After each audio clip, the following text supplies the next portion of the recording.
नमस्कार बंधुरा खाट्टी मिठी मिडिल क्लास लाइफे आपनादेर जानाई अनेक अनेक स्वागत। आज के आमी आपनादेर शेखाबो किभाबे आपनारा शीतकालीन ओलकपि आलू दिए रुई माछेर दुर्दान्त स्वादे झोल बानाते पारेन। এই রান্নাটা খুবই সিম্পল বাট খেতে কিন্তু ভীষণই টেস্টি হয়। রান্নাটা বানাবার জন্য আমি 4 পিস রুই মাছ নিয়েছি এবং নিয়েছি একটা বড় সাইজের ওলকপি এবং একটা মিডিয়াম সাইজের আলু আমি লম্বা লম্বা করে কেটে নিয়েছি। এরপরে ফোড়নে দেওয়ার জন্য গোটা জিরে এবং শুকনো লঙ্কা নিয়েছি। এরপর স্বাদ মতো লবণ, হলুদ, লঙ্কার গুঁড়ো এবং ধনে গুঁড়ো নিয়েছি। একটা বড় সাইজের টমেটো আমি পেস্ট করে নিয়েছি। একটা বড় সাইজের পেঁয়াজ পেস্ট করেছি আর হাফ চামচ মতো গ্রেটেড আদা লাগছে। প্রথমেই তেল গরম করে মাছগুলো আমি ভেজে নেব।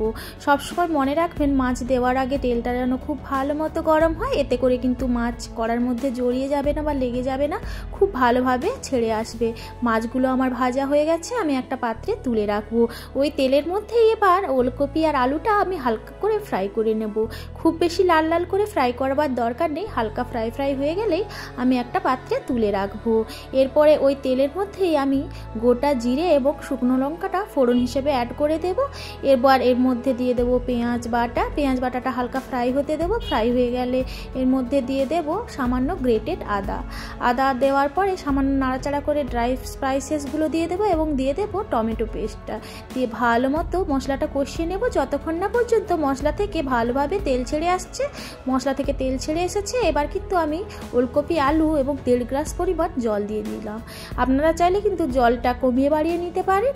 আর লবণটা কিন্তু একবারে আমি স্বাদ মতো দিয়ে দিয়েছিলাম, তাই জন্য আর ডবল করে লবণ দিলাম না। আর দেখুন সবজিটা কিন্তু আমার সেদ্ধ হয়ে গেছে। এরপর আমি এর মধ্যে ভেজে রাখা মাছগুলো দিয়ে ঢাকনা দিয়ে ঢেকে আরও 2-3 মিনিট মতো ফুটিয়ে নেব, যাতে করে ভালোভাবে মাছের মধ্যে ঝোলটা অ্যাবজর্ব হয়। আর এই ঝোলটা কিন্তু খেতে খুবই ভালো লাগে, তাই শীত থাকতে থাকতে কিন্তু অবশ্যই বানিয়ে ফেলবেন। আর এতে আমি দিয়ে দিলাম আমাদের ছাদ বাগান থেকে তুলে আনা ফ্রেশ ধনেপাতা। যারা আমার ছাদ বাগান দেখতে ইন্টারেস্টেড অবশ্যই আমার লাইফস্টাইল ব্লগ চেক করতে পারেন, যেখানে আমি ছাদ বাগান কিন্তু দেখিয়ে থাকি। আর আজকের এই রান্নাটা কেমন হলো অবশ্যই আমাকে কমেন্ট করে জানাবেন। যদি ভালো লাগে অবশ্যই লাইক করবেন, বন্ধুদের সঙ্গে শেয়ার করবেন। আর যদি আপনি আমার চ্যানেলে নতুন হয়ে থাকেন অবশ্যই আমার চ্যানেলটিকে সাবস্ক্রাইব করে আমার পাশে থাকার অনুরোধ রইল। আজকে সম্পূর্ণ ভিডিওটি দেখার জন্য আপনাকে জানাই অনেক অনেক ধন্যবাদ।